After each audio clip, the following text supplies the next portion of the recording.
What's up, good people of the Illuminati? My name's Beefy, I'm your faithful chairman of the board, and I'd like to welcome you back to the Shade Chamber. You may have noticed in the past couple episodes, we've mostly been recapping lore and the writing of Genshin, and that's been really fun, but it's not why we made this podcast. So this episode, we're going to get back to our roots and actually have a discussion about Genshin as a piece of game design and a product of the gaming industry. This also happens to be our first collab episode, and we are so excited to bring you Aster from Chill with Aster as our very first guest in the Shade Chamber. As far as Genshin itself goes right now, we're kind of in a dead zone between regions, so right now is the perfect time to give us feedback. Tell us what you'd like us to cover. Let us know what you enjoyed hearing about, or maybe something you'd like explained in greater detail. Maybe you just want to tell us what sucked and that you never want to hear us do again. You can leave us feedback in the comments of the YouTube video, at our Twitter account at ShadeChamberPod, or email at mailbox@shadechamberpodcast.com. Just a heads up, in this episode we will be talking about addiction as it pertains to video games, gacha games, and gambling. And this is a serious topic. The disclaimer card we show before every episode, warning listeners about Genshin's addictive mechanics and gambling system. That's not a joke. Genshin is not for everybody. And if there's any chance that playing it could get you into trouble, don't play it. It's not worth it. Tune into our podcast and listen to us and Aster talk about it instead. I think you guys are really going to enjoy the discussion. We had an absolute blast recording it, and our guest only got kidnapped twice. Also, my lawyer has advised me to read this. Disclaimer, the following content is for entertainment purposes only. No allegations are intended towards Hoyoverse, the creators of Genshin Impact, or Jennifer Shin, the creator of Genshin Impact. Any comments resembling accusations or criticism are satirical and should not be taken seriously. The Shade Chamber offers their utmost respect and gratitude to Hoyoverse and Miss Shin, and thanks them for their understanding. Enjoy the episode. So, ladies and gentlemen, good people of the Illuminati, we're glad you tuned into this episode because we are so fortunate to have our first ever special guest. The chairman of the board are honored to host Aster of Chill with Aster fame with us in the Shade Chamber tonight. So if you're like us and you're a big fan of what the YouTube algorithm calls listenable videos, then our guest needs little introduction. Aster has been a powerhouse Genshin lore tuber and video essayist for the past several years. Aster, why don't you, in your own words, tell us a bit about yourself and your work? Oh boy, here's my character introduction. Hi, I'm Aster. I do Genshin lore stuff or just random video essays of what I like. And that's about it, honestly. And they're good too. That's why we're so surprised she's here. So. I'm just happy to be here. We are so happy to have you. We've all been really looking forward to the discussion that we're going to have tonight. You've heard as well. So basically, aside from doing these kind of lore musings, video essays, deep dives, and just kind of chronicling what's going on with Genshin, you've been doing some stuff around fandom studies, and you wrote a thesis from your experience as a Genshin content creator. And so that's what we're going to talk about tonight. We thought it'd be a really cool opportunity to check in what you found about Genshin as a phenomenon through the lens of someone who's been really immersed in the culture. This thesis that we're talking about tonight has a specific focus. I'll let you kind of describe it. The thesis that I basically made was about the relationship of Genshin's gambling mechanics and basically how it can pull or entice the audiences into pulling more for Genshin. And basically, it's the relationship of that and real-life casino mechanics. There is so much to unpack there. Like, Genshin and its business model are not an anomaly. They go way back from things like casinos to video games as a whole, to what gacha games have become for the past several years, to social media itself, to parasocial relationships with these characters.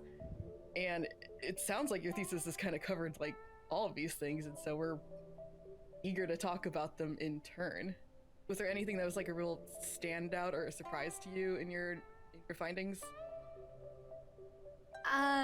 I found that, what do you call this? Because I used to praise Genshin for being one of the games that was really free, especially in a time of like especially in a time where everything is kind of locked behind a paywall. So when I was playing Genshin first before doing this thesis, I was like, wow, everything is unlockable and I don't have to pay anything. And then I started reading about freemium stuff and I just went, oh, yeah, makes sense. That's how they get you. That's how they get you. Yeah, freemium, maybe not freemium, but microtransactions have been a proud staple of predatory video game sales practices pretty much since the beginning of the medium. Like, going back to the quarter munchers, people pouring their savings into one more round of Space Invader, through subscription-based games like World of Warcraft, to the Facebook games that would evolve into the phone games, the gacha games, and then finally Genshin today. It comes from a long, proud lineage of shaking people out of their money, and there's a lot of contributing factors for that video games and gambling systems are both really good at tapping into, as it turns out. We are going to be delving into a lot of talk about addiction and stuff because that's what we're dealing with here. And the mechanisms that foster addiction are also the ones that generate tons and tons of money for Genshin. The dissonance between its quality and its payment model is frankly why we made this podcast, because we have never seen anything so good come from a model that's so trashy.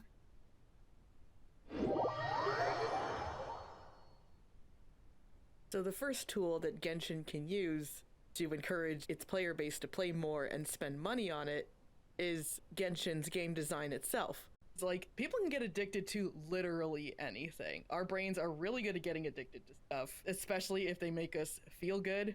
Video games make us feel super good. And so when we're playing a game and we're getting that perfect feedback loop of challenge and reward, that puts our brains in what's called the flow state. And our brains will do anything to stay in that flow state.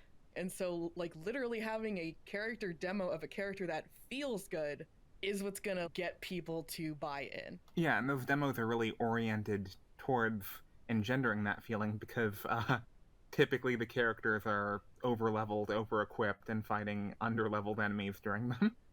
Lately, they'll have those, like, combat events where you can demo a character but use them in your party. That's actually why I rolled for Yelan, because I wasn't going to, but then I used her in that combat event, and I saw my Raiden do the big number, and I was like, okay, yes, I like that. Mind controlled. Exactly.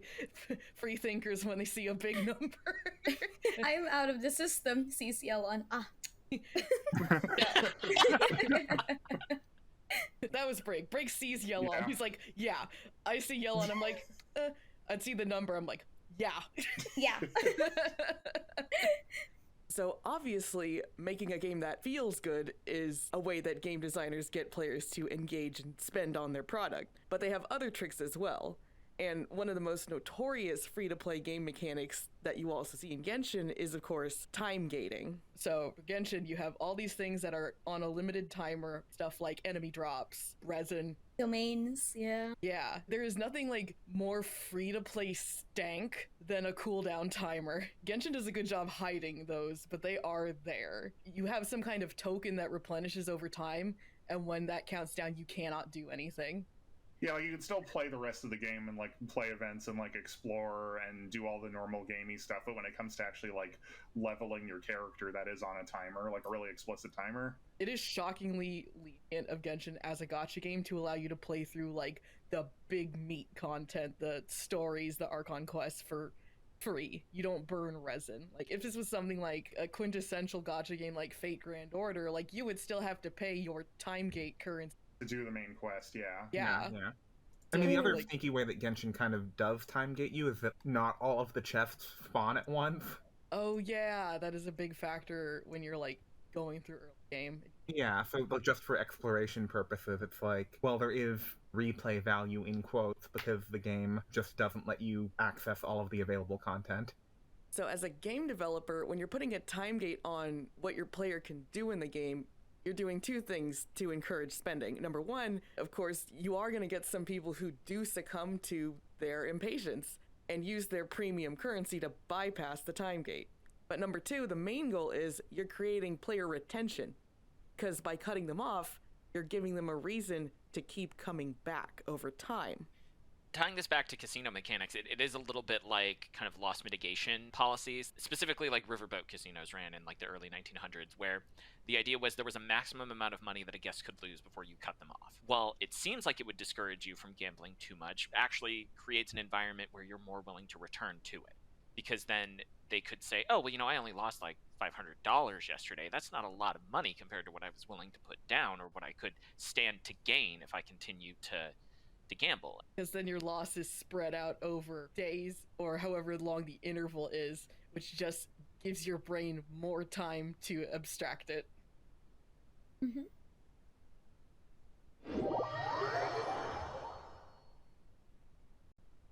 Aster, tell us about casinos. All right, which part of casinos though? There's so much to start from. Like, I guess the abstraction of currency. Currency is a really good place to start. You know how we don't use our money, like what do you call this? We don't use our money when in the casino. We usually exchange it for like tokens, chips, even like regular arcade games do this. Oh, yeah, The abstraction of currency is really important Yeah. because it starts to get people thinking that they're not really spending a lot until they actually look at their physical money on their wallet or their bank accounts. It's like, oh. And nobody's looking at their bank account at a casino until the very beginning or the very end. Yes. They want to stay in that zone with the magic fake money with their battle bucks and have a good time. Yeah. Does layering the level of abstraction, like, change anything? Because you're not just exchanging your currency once, but usually it's twice. Yeah, it's a couple times. And Yeah, yeah. Genshin is technically Yeah. free. Because you have the Genesis crystals into the Primo gems, into the intertwined fates, into Yeah. the characters.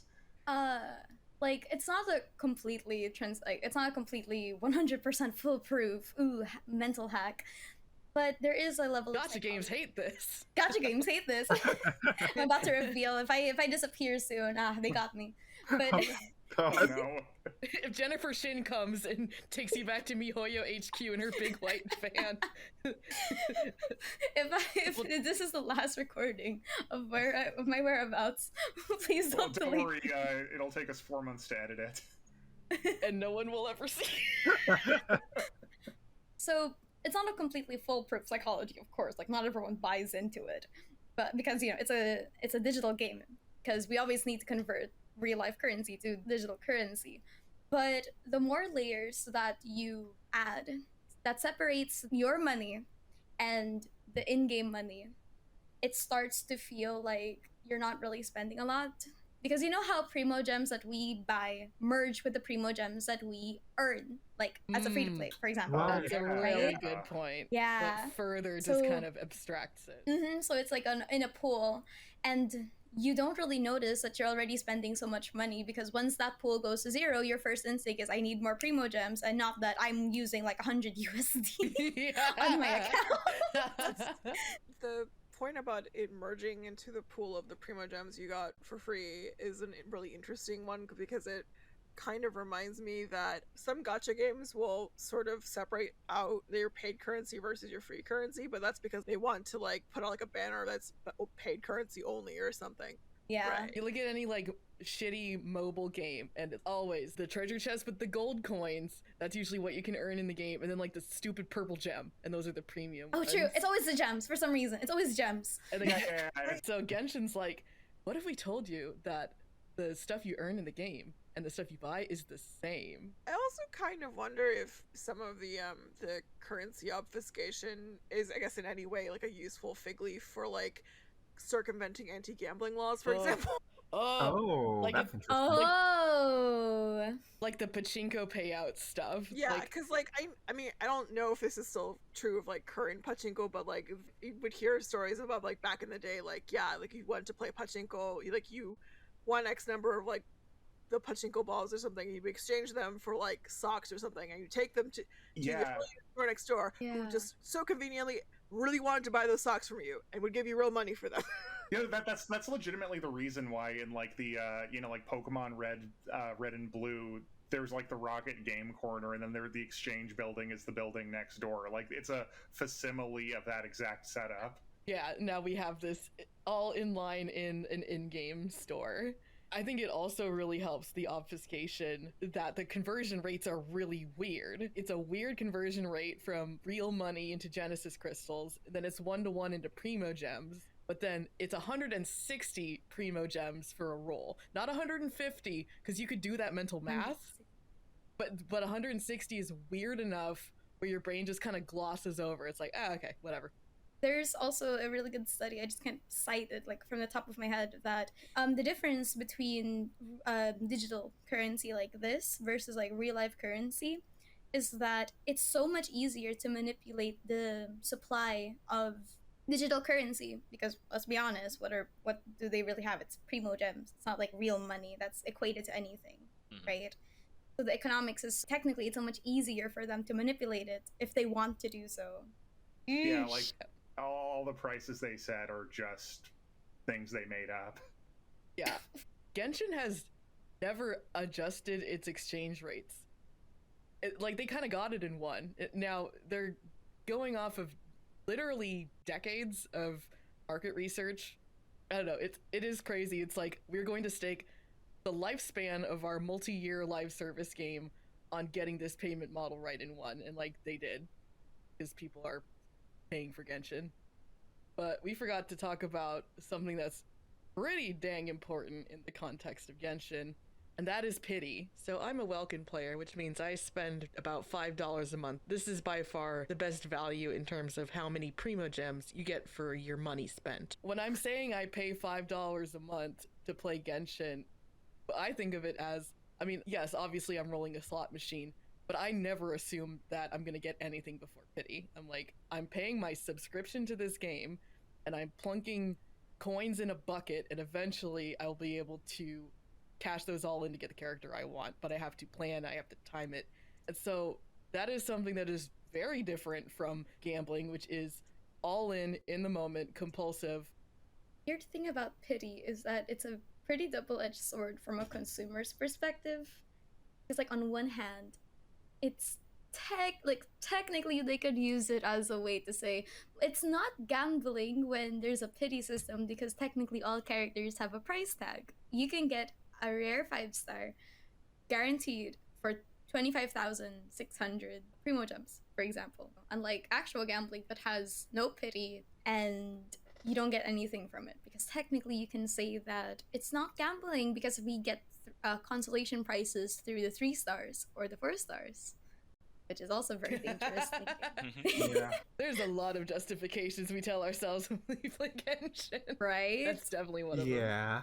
But the way that gacha systems are created is that they are also intentionally trying to step around what is usually called gambling, especially by legal terms. But we don't talk about that one. But the addition of consolation prizes are super big, that quote-unquote differentiated from gambling, and the addition of a pity system. On the other hand, I feel like the pity system is also a really, really bad thing for the consumers, because you start to think, oh, just a few more and I'll get my pity, right? So it's a lose-lose, technically. Yes, it's like it has removed and also doubled down on the sunk cost fallacy. If you've planned your pity window, good for you. But if you're like me and you were kind of lackadaisical on your Welkins, and then Nahida comes out, you decide, oh, you like her, but you are just this close, then you make a dumb decision and you pay the exorbitant immediate primo gem conversion fee for your money. Yeah, it's either like, you know, structure like 2 months worth of basically video game in-game work to guarantee, you know, getting a pity with like Welkin and with the battle pass and every other primo gem system that they throw at you, or it's make a snap judgment and then spend extra money just to, you know, have a shot at grabbing this character. Yeah, for the whales, these are usually like people working in high-end jobs who have much more disposable income and way less time, and for them it's a worthwhile exchange for the enjoyment that they get out of it. But like, we can't all be like that. So jumping back to casino mechanics in games, do we want to talk a little bit about like rolling animations and how that's meant to mimic slot machine anticipation? Oh yeah. How calculated every single part of the rolling experience is audio-visually in a gacha game, especially in Genshin. It is perfectly designed to get you into that candy store. You go to the roll screen, You see this heavenly backdrop, and what do you hear? You hear a voice literally going like, ooh. It's like actually like, you want this, right? It's just the angelic choir. It is the goofiest thing if you stop and think about it. It is so corny and it's great. Just onto something with that. Yeah, they know what they're doing because in the arcades and the casinos, they have what's called attract mode, and they set the machines to display stuff that is designed to entice you. And it's like, yeah, come on, it's right there. You want it, You want it? And the banners in the rolling screen are meant to show, like, the prizes you could win at this casino, because a lot of casinos also prominently display things like cars or Jim luxury Hotep. goods. Jim Hotep, exactly. They're meant to show, like, luxury goods on display that, like, the implication is that, oh, you could own these or win these if you do well enough at our games. And so you see that with things like the banner splash art, and it's meant to mimic the anticipation you feel when you roll on a slot machine. Oh. Yeah. True. It's part slot machine, part striptease. Every single frame. Oh, fuck! Oh no, we lost Aster! Oh my god. Jennifer Shin got her! No! Oh god, the white van is here. Quick, get to Shanghai. Oh my god. Okay, so we just had to storm MiHoYo HQ and rescue Aster from the clutches of Jennifer Shin. So you were saying something about a striptease? Yeah, Yeah. you were saying about striptease. Yeah, let's go keep thinking about that. So, one of the big recent games to really perfect this formula is Overwatch and how those loot boxes animate, because you don't pop the box open and immediately see what you get.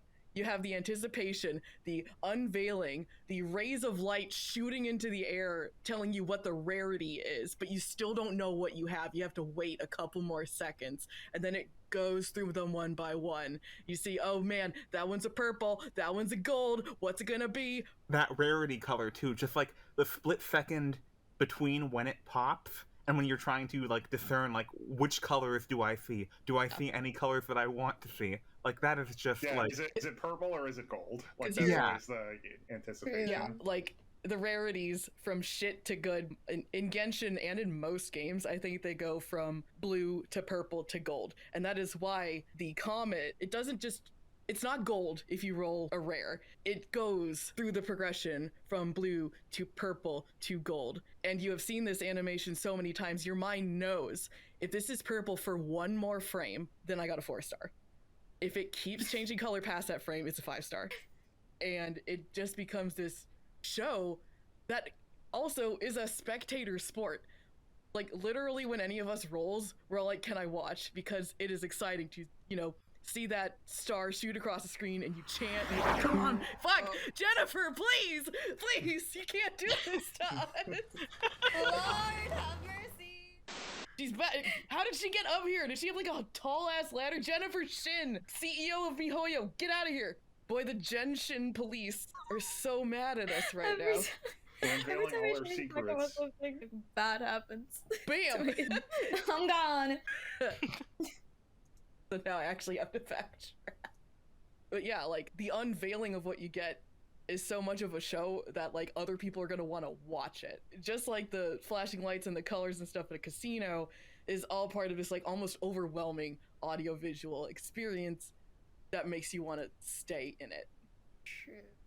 I mean, that's why a lot of people tune into those like Genshin YouTubers that have like hours and hours, not just their pools but also guest pools. Mm-hmm. Ooh, it doesn't work on everyone, but sometimes like it does get some people to actually go, you know what if it's my turn to be happy? Yeah, And then they like Yeah. get a debate club. It's like when you're getting like every single trick in the book like thrown at you, one of them is going to land, Yeah.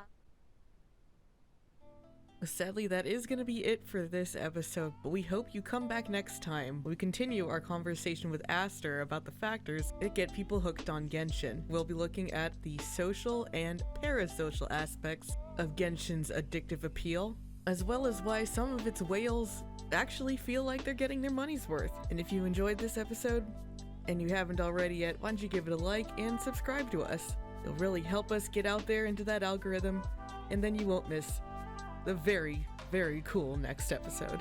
So we hope to see you real soon in the Shade Chamber.